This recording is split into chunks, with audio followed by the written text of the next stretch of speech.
જૂનાગઢના B division police સ્ટેશનમાં PSI એમ કે મકવાણાએ ઢોરમાર માર્યા બાદ અમદાવાદની સિવિલ હોસ્પિટલમાં દાખલ કરાયેલા સુરતના હર્ષિલ જાદવ નામના એક વ્યક્તિએ હોસ્પિટલમાં જ અંતિમ શ્વાસ લીધા છે. આ મામલે જૂનાગઢ પોલીસે આરોપી પીએસઆઈ સામે હત્યાના પ્રયાસનો ગુનો દાખલ કર્યો હતો, પરંતુ તેની ધરપકડ થાય તે પહેલા જ હર્ષિલ જાદવનું મોત થયું છે. હર્ષિલના પરિવારજનોએ આરોપીની ધરપકડ કરીને તેની સામે કડક કાર્યવાહી કરવાની બાંહેધરી ન મળે ત્યાં સુધી મૃતકનો પાર્થિવ દેહ સ્વીકારવાનો પણ ઇનકાર કરી દીધો છે. 43 વર્ષના હર્ષિલ જાદવ સામે જૂનાગઢના બી ડિવિઝન પોલીસ સ્ટેશનમાં 1.20 લાખ રૂપિયાની છેતરપિંડીની ફરિયાદ નોંધાયા બાદ પોલીસે તેની ધરપકડ કરીને 10 જાન્યુઆરીથી 12 જાન્યુઆરી સુધીના રિમાન્ડ મેળવ્યા હતા.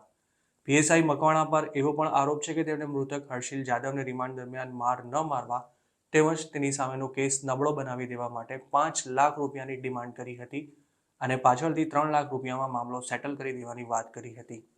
જોકે હર્ષિલે પૈસા આપવાનો ઇનકાર કરી દેતા એમ કે મકવાણાએ રિમાન્ડ દરમિયાન હર્ષિલને દંડા અને બેલ્ટ વડે ઢોર માર માર્યો હતો.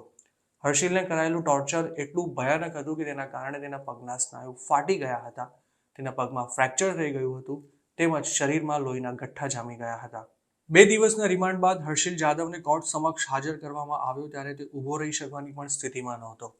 તેણે તે વખતે જજ સામે પોતાને ઢોર માર મારવામાં આવ્યો હોવાની ફરિયાદ કરતા તેને સારવાર માટે હોસ્પિટલ મોકલી આપવાનો આદેશ કરાયો હતો.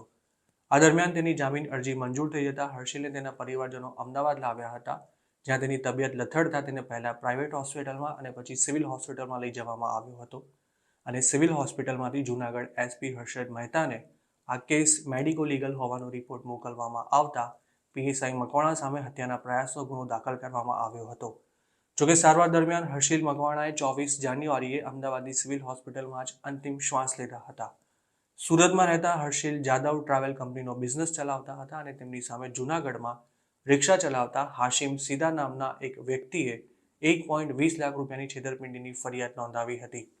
હર્ષિલ સામે અમદાવાદના બોડકદેવ પોલીસ સ્ટેશનમાં પણ એક ગુનો નોંધાયો હતો અને ત્યાંથી જ તેનો કબજો જૂનાગઢ બી ડિવિઝન પોલીસે મેળવ્યો હતો.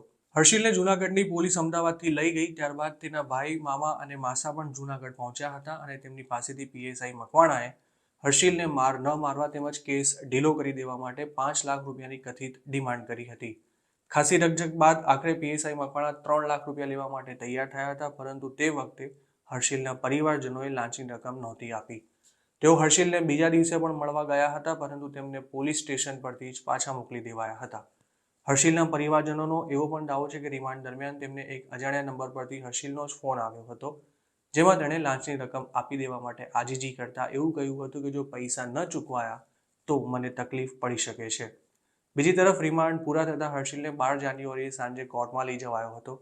ત્યારે તેના માથા પર પાટો બાંધેલો હતો તેમજ તે રિક્ષામાંથી ઉતરી શકે તેવી સ્થિતિમાં પણ નહોતો. તેની હાલત જોઈને જજે તેને ગભરાયા વગર પોતાની સાથે જે કંઈ થયું તે જણાવવા માટે કહ્યું હતું અને ત્યારે હર્ષિલે પીએસઆઈ મકવાણા પર પોતાને બેલ્ટ અને પટ્ટાથી બેફામ માર મારવાનો આરોપ મૂક્યો હતો. કોર્ટના આદેશ બાદ હર્ષિલને સારવાર માટે પહેલા જૂનાગઢની સરકારી હોસ્પિટલમાં લઈ જવાયો હતો, જ્યાંથી ડિસ્ચાર્જ મળતા તેને 15 જાન્યુઆરીએ જેલમાં શિફ્ટ કરાયો હતો. જોકે આ દરમિયાન તેની જામીન અરજી મંજૂર થઈ જતા તે અમદાવાદ રહેતા પોતાના ભાઈના ઘરે આવ્યો હતો, પરંતુ 16 જાન્યુઆરીએ તેને પગમાં દુખાવો ઉપડતા તેનું એમઆરઆઈ કરાવવામાં આવ્યું હતું, જેમાં પોલીસના મારને કારણે તેના પગના સ્નાયુ ફાટી ગયા હોવાનું બહાર આવ્યું હતું.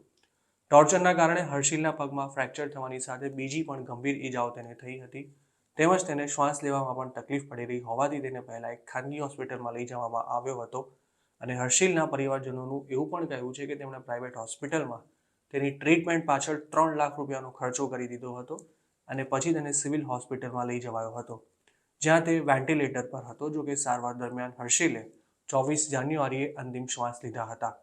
આ મામલે હવે આરોપી પીએસઆઈ મકવાણા સામે થયેલી ફરિયાદમાં હત્યાનો ગુનો દાખલ કરવાની પ્રક્રિયા પણ હાથ ધરવામાં આવી છે.